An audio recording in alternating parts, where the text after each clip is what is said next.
Not the best camera, not the best moment, but welcome back, cartography. I'm Ren, I'm a professional cartographer and illustrator. It has been some months, long story short, burnout and my need to recharge myself through different kind of drawing. So I just was waiting for a better moment for me, for my mental health, and maybe that's the time to give it a try. Since I already gave you the backbones of my knowledge to start drawing maps, today I'm sharing with you my honest process. The recording you're going to see today was not intended to be shown, since it is an exercise I made for myself just to paint. Because as I said in my vlog, I just needed to recharge. I just need to experiment and paint just for the sake of enjoying it, you know.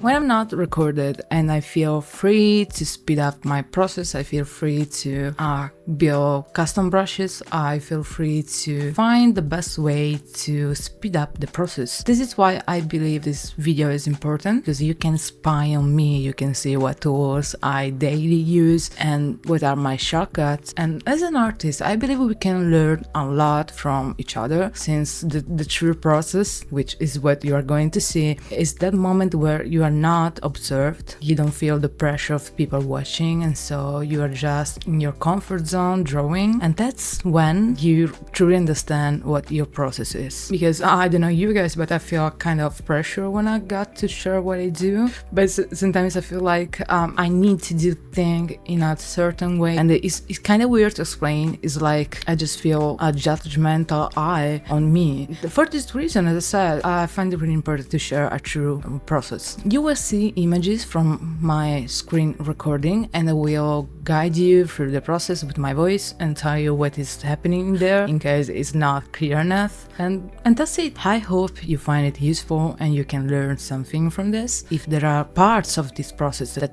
you would love to explore, just let me know. Artists never gatekeep. I always try to surround myself with people who really love what they are doing, and they also love to share. And that is what cheers me up, just seeing people growing and developing their own style and experimenting, and maybe smashing their head against the keyboard because they feel like they don't own an art style, but that's commonly mistaken. Myself as an artist, I often think I don't have an art style, but when people come to me and say, oh, I could recognize your work, I'm like, since when? So enjoy this video. If you want to talk about something, just leave a comment. Feel free to support this channel by sharing, leaving a comment, or just watching it. I rarely change the canvas size, so when I start, I really have my shape in mind. I start with the symmetry tool, which is something I use a lot, as you can see. In this case, I wanted to begin the journey with the outline of the map. I've tried to block the color in the background, and I start to add more texture with textured brush, trying to replicate a shade of paper I love.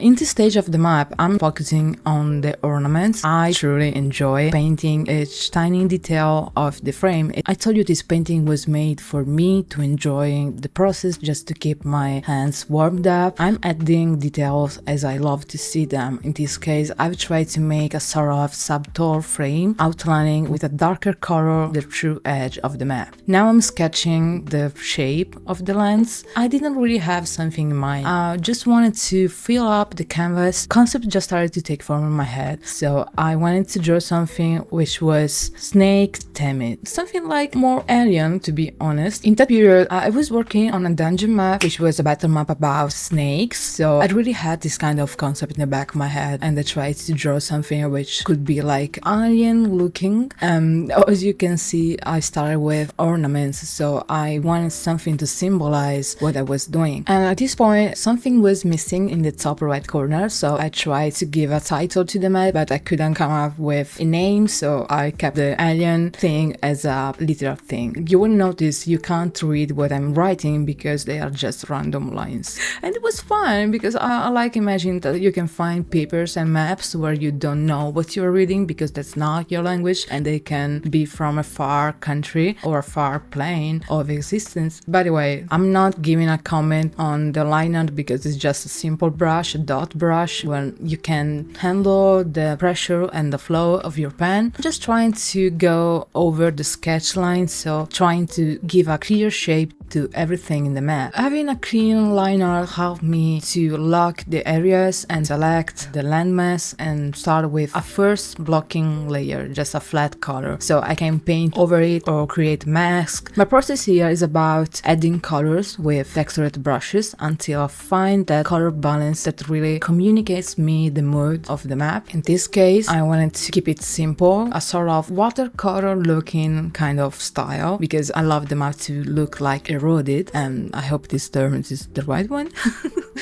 And I picked this option. I want something to be like glass off, making me think about the true north. And again, I'm using the symmetry tool to create some sort of inner frame, because I find the edges of the map really blank and I wanted to fill it up. And I told you, I didn't have a planning for this map, just a concept running in my head in the same time I was painting it. So here my thought is that I had not enough contrast and I had not enough focus on the elements, so I started laying down some more details with light food colors and more saturated color, just to have a balance between the mute colors of the landmass and the ornaments, which you can see I've used warm colors like red, yellow. For the map I went for blues, greens, and this kind of eyes, which is a cold gray. So now, one fun part I always find drawing maps is filling it with details which are connected to the concept of the map. I wanted to go with snake, as I told you. Since they are alien snakes, I thought it was a good idea to have this kind of cerebral of snakes. It was also fun to make it like wrapping up in the inner frame, just to give more depth to the map. Also, don't be afraid to overlap elements. Don't be afraid to add things that are not perfectly tangent or lined up. Just go for it. And as I always tell you, the main focus is to have fun. If you have fun, you can learn faster, you can feel free to experiment, and that's really important. And giving the snake a base color, I just moved on to start the labeling, this kind of alien handwriting, which is just random, guys.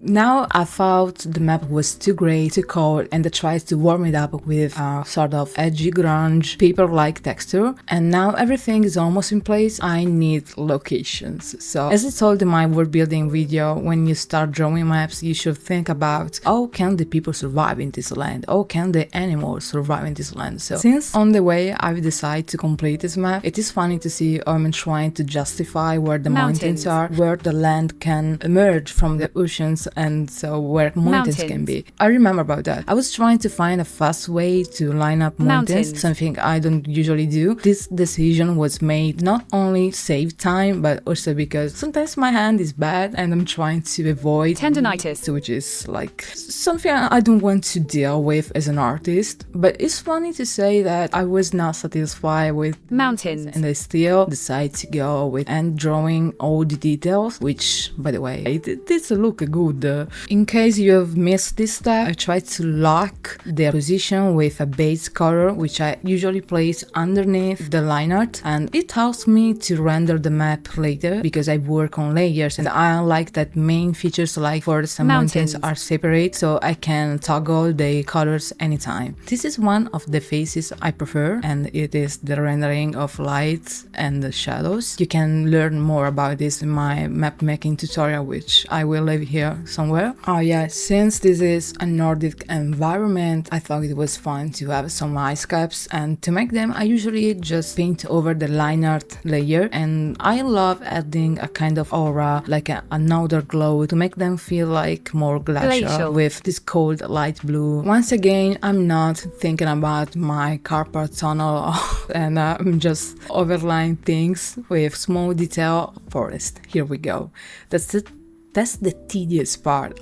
It's not like I hate doing them. I love doing forests, but also they truly challenge me. On the way, I've decided to go to my lazy forest trick, which is something you can find in my YouTube channel because I made a video like a couple of years ago, and still it is a technique I use daily. It really saves me a lot of time. So now I got everything. I got locations, I got mountains, I got forests, I got roads, and the only thing missing is like a clear labeling of every location. So my decision was to go for a runny kind of font. So you can guess the name, but you can't really read it. And using funny names which are like evocative, like something about cobra or, you know, snakes. I don't know enough English words to describe snakes. You can tell it because the name of the map is Serpents Isles.